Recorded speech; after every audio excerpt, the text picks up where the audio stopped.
Good evening to those bored enough to watch. Five Nights at Treasure Island 6.0 was a really good game that I enjoyed. Hence, I found myself eager to try the next game in the series, known as Oblitus Casa, which when translated from Latin to English means Forgotten House. In this video, I want to discuss this game and everything I liked about it, including some small issues I had as well. Ultimately though, I'd like to discuss what I enjoyed about the gameplay and why I would recommend this game to you. So, with that said, let's discuss Oblitus Casa.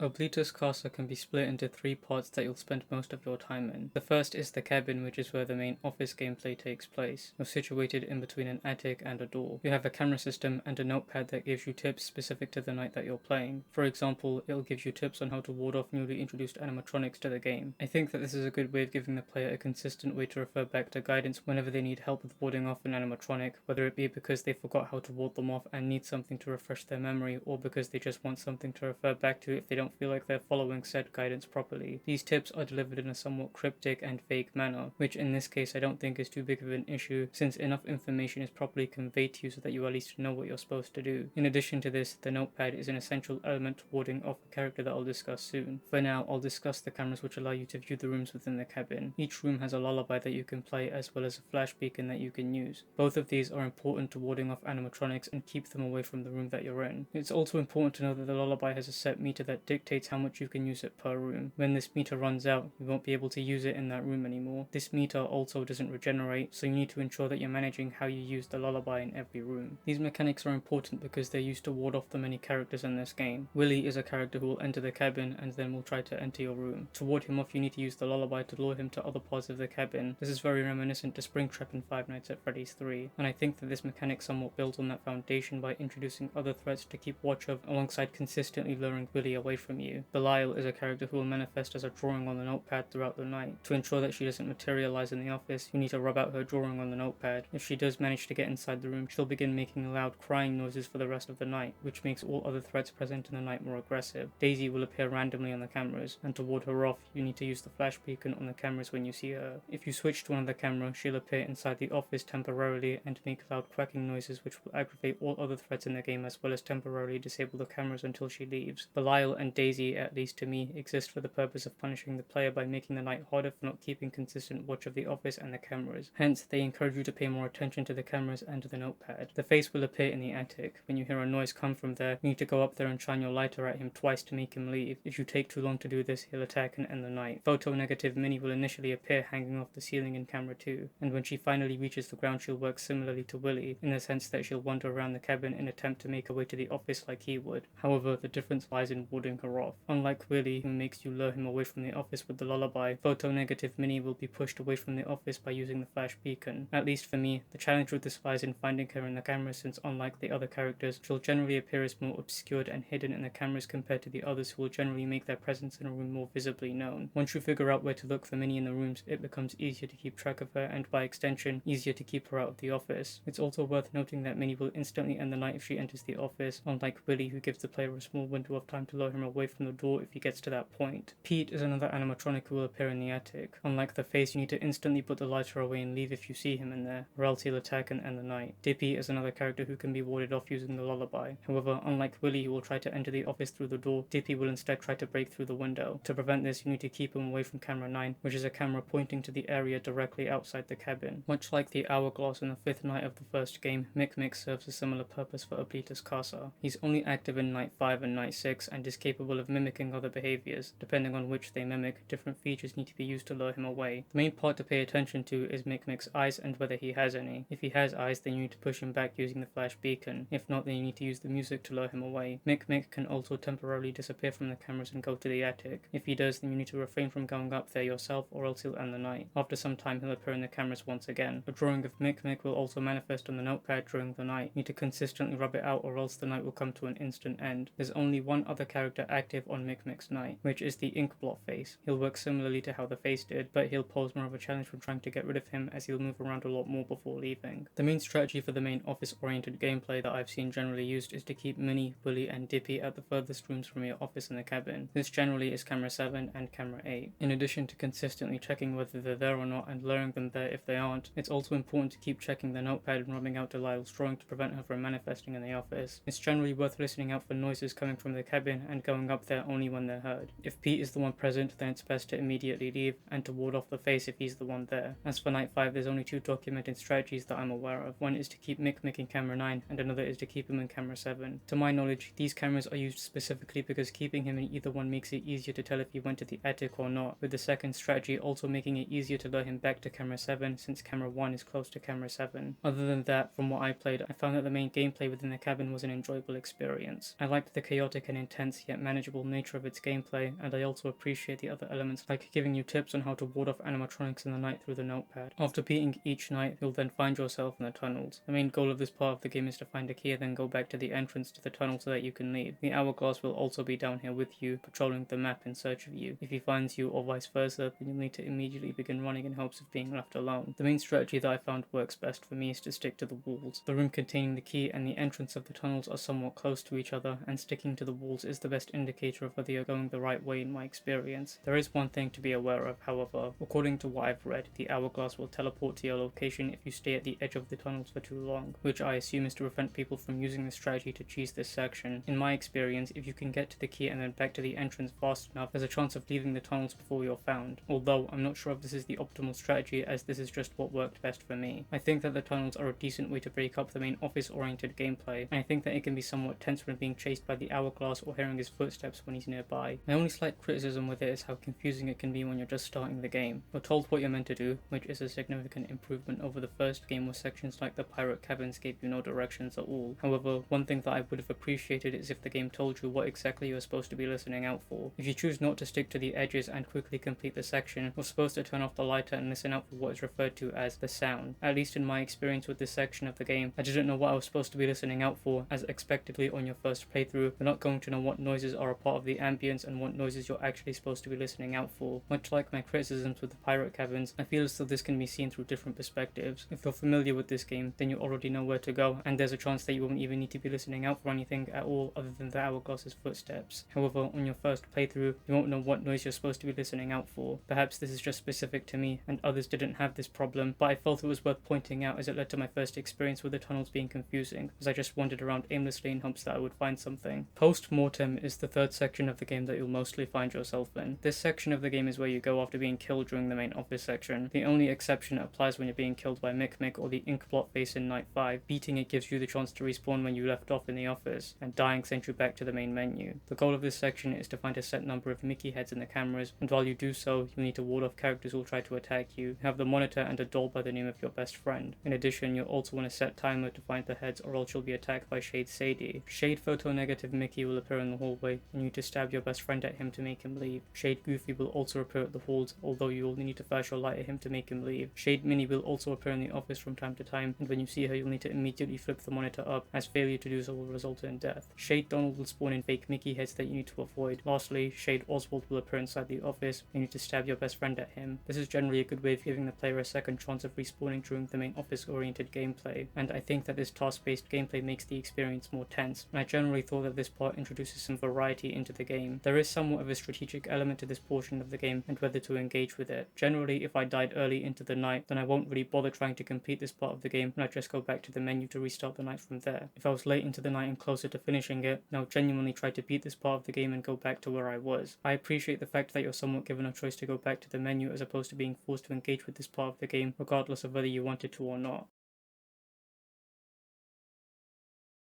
Overall, I thought that Oblitus Casa was a good game that builds on the foundation of Five Nights at Treasure Island in an interesting way, while also differentiating it from its predecessors through the new gameplay elements, a new setting, and new characters. I thought that the gameplay was fun, tense, and engaging, and for that reason, even though I have some small issues with the game, I would absolutely recommend Oblitus Casa. So, there's the video. I hope you all enjoyed it. I apologize if there are any issues with audio in this video. I'll try to have them resolved for the next video. If anyone listens to these outros, then you'll know recording videos is never really fun for me. If you want to view the list of games I want to make videos about in the future, then you can do so through the link in the description. Additionally, if you want to follow me, then my socials will be linked in the description, as well as any afterthoughts or messages I may want to add. With that, I haven't really got much else I want to say, so I'll see you all in my next video. I hope you all enjoyed the video, and I wish you all a very pleasant evening.